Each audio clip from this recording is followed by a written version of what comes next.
अब हम बात करते हैं परफेक्टली, या सिर्फ पहले बात करेंगे in elastic collision in one dimension. अभी तक हमने सीखा है इलास्टिक कोलिजन के बारे में, अब हम बात करेंगे इन इलास्टिक कोलिजन। है अभी भी वही सेम सिचुएशन, वन डायमेंशन, मतलब उसी लाइन पे दो बॉडी है, उसी लाइन पे ये एक बॉडी आएगी, इसके साथ टकराएगी, फिर ये अगर वापस जाएगी या इसी लाइन पे जाएगी, लेकिन दोनों की इनिशियल और फाइनल वेलोसिटी जो है इसी लाइन पे रहेगी।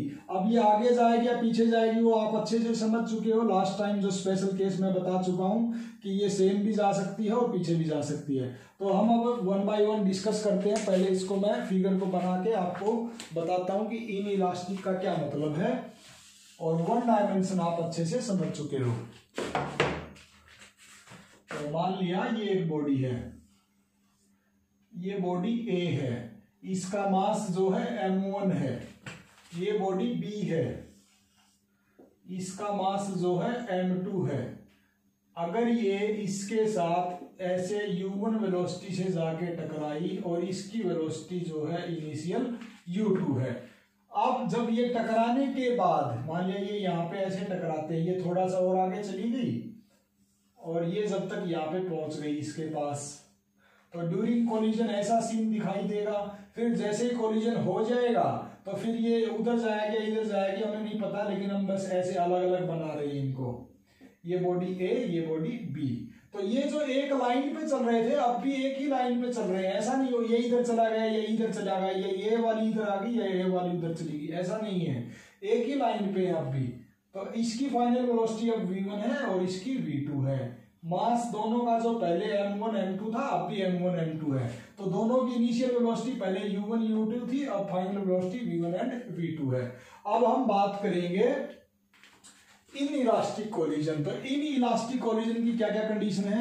सबसे पहली कंडीशन क्या है, लीनियर मोमेंटम इज कंजर्व्ड। दूसरी कंडीशन है टोटल एनर्जी इज कंजर्व्ड। तीसरी नहीं है, तीसरी हम अप्लाई नहीं कर सकते, total kinetic energy is not conserved, तो उसको क्या लिखना, वो कंजर्व्ड है ही नहीं। तो फर्स्ट क्या कहती है कि टोटल लीनियर मोमेंटम जितना इनिशियल है उतना ही बाद में। लीनियर मोमेंटम कैसे निकालते हैं, मास इनटू वेलोसिटी। तो इनिशियल का कैसे निकालेंगे, इसका निकाल दो और इसका निकाल दो, दोनों का सम कर दो, m1 u1 plus m2 u2, ये बन जाएगा total linear momentum initial. Final कैसे निकालेंगे, इस दोनों का निकाल दो अलग अलग, दोनों का सम कर दो, तो इसका तो बनेगा m1 v1, इसका बनेगा m2 v2। तो ये क्या लिख सकते हैं, m1 v1 plus m2 v2। तो टोटल लीनियर मोमेंटम की इक्वेशन का इसको कैसे अप्लाई कर सकते हैं, इसको ऐसे अप्लाई कर सकते हैं, m1 u1 plus m2 u2 is equal to m1 v1 plus m2 v2। अब हमारे पास दूसरी तो कोई इक्वेशन है ही नहीं, क्योंकि काइनेटिक एनर्जी को हम अप्लाई नहीं कर सकते। तो अब हम क्या कर सकते हैं, हमारा फाइनल मोटो क्या रहता है कि final velocity of both the body we want. हमारा फाइनल मोटो ये रहता है कि v1 एंड v2 दोनों हमें पता होने चाहिए, लेकिन इक्वेशन एक है और अननोन दो है। देखो m1 m2 दोनों बॉडी का मास दिया मिलेगा, u1 u2 दोनों की इनिशियल वेलोसिटी भी दी मिलेगी, लेकिन हमें निकालना क्या क्या होता है, दोनों की फाइनल वेलोसिटी। बट हमारे पास इक्वेशन एक है और अननोन दो है, तो we can't find out. Last time दो इक्वेशन बन गई थी, एक काइनेटिक एनर्जी की वजह से भी इक्वेशन आ गई थी, तो हम वहां पे निकाल सके थे और हमने निकाला भी था v1 और v2 को, तो अब हम इसको नहीं निकाल सकते। तो इसका मतलब क्या है, if we know any one of v1 and v2 then we can find out the other। अगर इन दोनों में से कोई एक हमें पता चल जाए तो फिर हम दूसरी को निकाल सकते हैं। तो फिर इस चीज को हम यहीं पे छोड़ देते हैं। वो एक कैसे पता चलेगी, वो तो एक्सपेरिमेंट करके पता चलेगी कि दोनों में से एटलीस्ट एक का अगर एक्सपेरिमेंटली हम एनालिसिस कर लें कि एक की वैल्यू इतनी है, तो फिर हम दूसरी की निकाल देंगे, क्योंकि फिर तो इस इक्वेशन में एक ही अननोन बचेगा। तो इसके बाद हम इसके अलावा कुछ नहीं कर सकते अब इसमें। हाँ, अब अगर हम इसी को परफेक्टली इन इलास्टिक के बारे में बात करें तो फिर हम शायद कुछ कर पाएंगे। तो now second is special case, यही है सब कुछ, लेकिन इसी का एक स्पेशल केस स्टडी करेंगे। अभी तक तो मैंने जनरल इनइलास्टिक की बात की, अब मैं बात करूंगा स्पेशल केस में परफेक्टली इनइलास्टिक।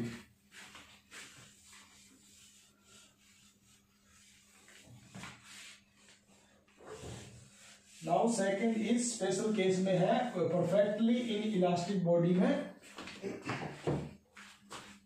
परफेक्टली इनइलास्टिक में हम ये मानते हैं कि ये जो दोनों बॉडी है M1 एंड M2, हम ये मानते हैं कि जो ये सेकंड वाली बॉडी है ये खड़ी हुई है,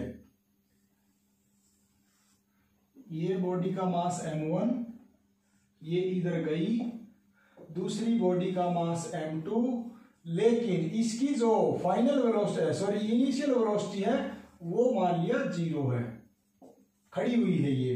तो फिर क्या होगा, ये इसके पास जाएगी। परफेक्टली इनइलास्टिक का मतलब ये होता है परफेक्ट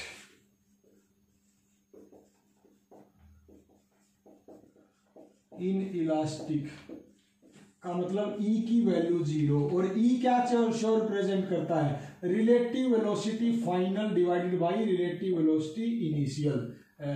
ये फाइनल कैसे होगी 0, अगर ये चीज 0 बन जाए ऊपर वाली, ये 0 कैसे बन सकती है, जब V2 इजिकल टू V1 बन जाए।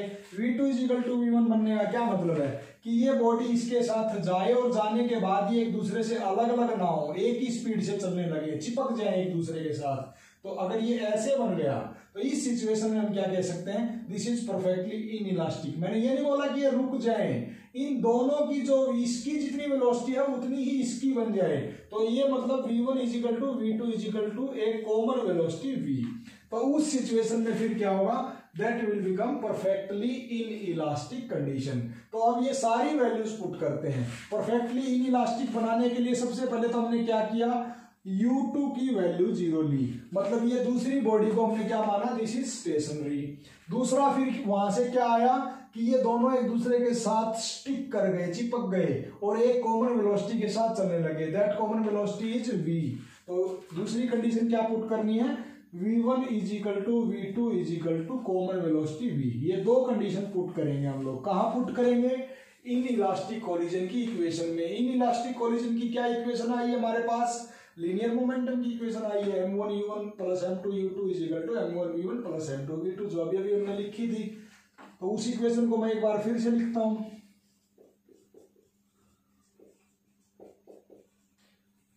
Equal to M1V1 plus M2V2।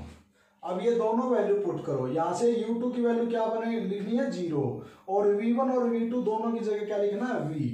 तो M1U1, अब इसकी जगह U2 की जगह 0 रखोगे तो ये तो 0 ही बन जाएगा। M1V प्लस M2V, यहां से V कॉमन ले लेंगे तो ये बन जाएगा M1 plus M2 into V, और ये बन जाएगा M1U1। तो ये फाइनल वेलोसिटी क्या आ गई, यहां से हमारी जो फाइनल वेलोसिटी आ जाएगी M1U1 divided by M1 plus M2 is equal to V। तो ये मैं इसको दोबारा लिख रहा हूं, V is equal to M1 divided by M1 plus M2 into में U1। इसको मैं ऐसे बना के सेम चीज को दोबारा अच्छे से लिख दिया।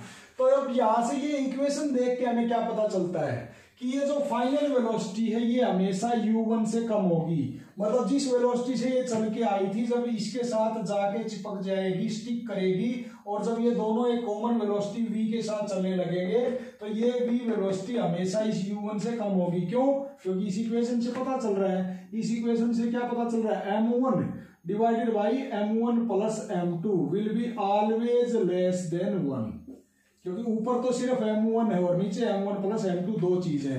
और अगर किसी चीज को एक से छोटे के साथ मल्टीप्लाई करेंगे तो उसका रिजल्टेंट क्या आएगा, हमेशा इससे छोटा ही आएगा।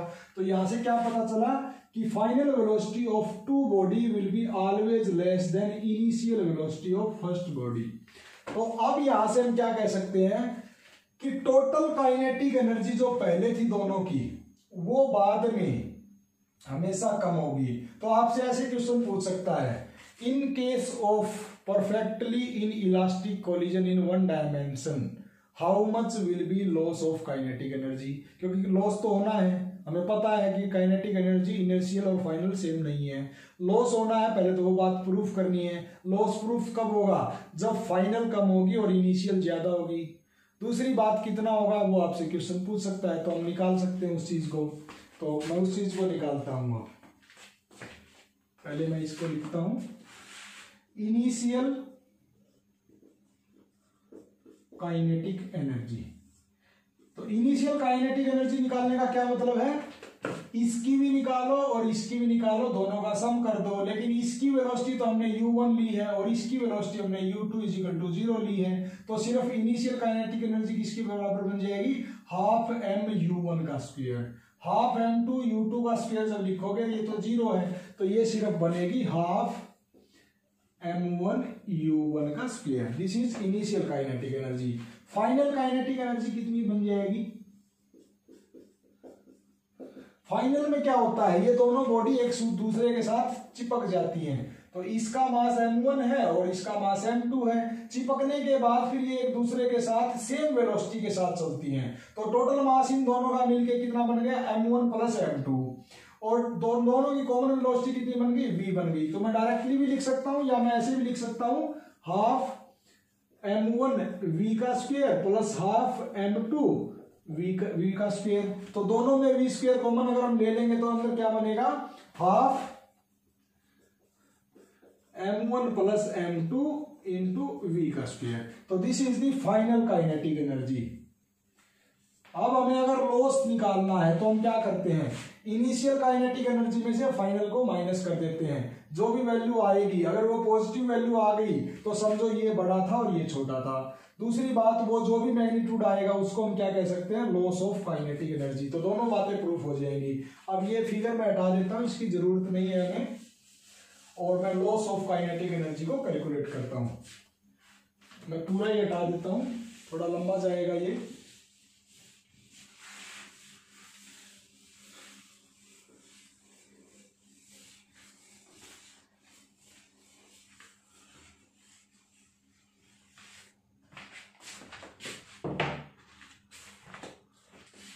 Loss of kinetic energy in one-dimensional perfectly inelastic collision।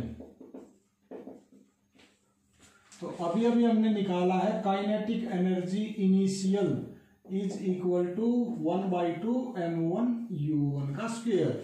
Kinetic energy final अभी हमने निकाला है 1/2 m1 + m2 इंटू v का स्क्वायर, और v की वैल्यू क्या है, कॉमन वेलोसिटी दोनों की, हमारी वो वेलोसिटी जो हमने निकाली थी अभी, तो वो अब हम उसको बाद में अगर कहीं पर जरूरत पड़ेगी तो उस वैल्यू को हम लिख भी देंगे, और वो वैल्यू है v की m1 u1 divided by m1 + m2। अगर कहीं जरूरत पड़ी तो हम इसको इस्तेमाल कर लेंगे।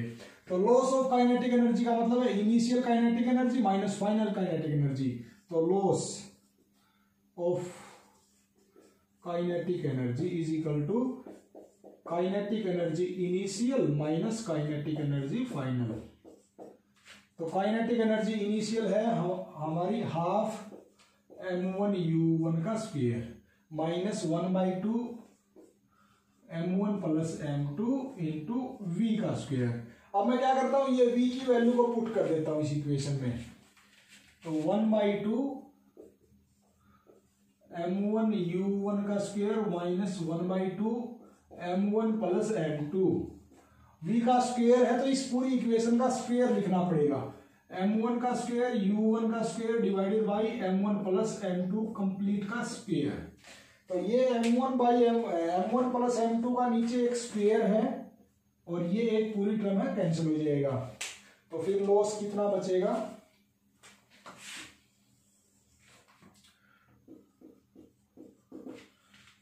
One by two m1 u1 का square minus 1/2 as it is m1 का स्क्वायर u1 का square divided by m1 plus m2। दोनों इक्वेशनों में 2 है, 1/2 को बाहर ले लेते हैं, अंदर बचेगा m1 प्लस m2, एलसीएम ले लेता हूं तो ये m1 प्लस m2, इसके नीचे तो सिर्फ 1 है, कुछ नहीं है, 2 तो दोनों में से बाहर आ ही गया, तो ये इसके साथ मल्टीप्लाई हो जाएगा। तो जब ये इसके साथ मल्टीप्लाई होगा, अच्छा मैं एक काम और करता हूं, इसमें भी u1 का स्क्वायर है, इसमें भी u1 का स्क्वायर है, तो मैं इसको भी बाहर ले लेता हूं अभी।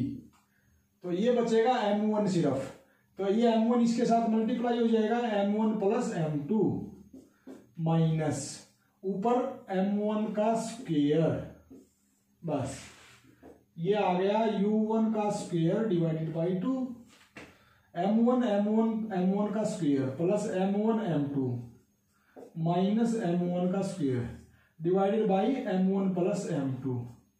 ये m1 का स्क्वायर कट जाएगा, तो ये बन जाएगा लॉस जो है m1 m2 divided by twice of m1 plus m2 और इस पूरे के बाहर u1 का स्क्वायर। तो ये आप इक्वेशन देख के अंदाजा लगा सकते हो कि इस इक्वेशन में कहीं पे भी माइनस नहीं है, ये पूरी जो है टोटल जो है पॉजिटिव क्वांटिटी है, मतलब तो टोटल काइनेटिक एनर्जी इनिशियल में से जब फाइनल घटाओगे तो कुछ ना कुछ पॉजिटिव वैल्यू ही आएगी। पॉजिटिव वैल्यू कैसे आ सकती है, जब ये बड़ा होगा और ये छोटा होगा, तो इनिशियल में काइनेटिक एनर्जी ज्यादा थी और बाद में कम हो जाएगी।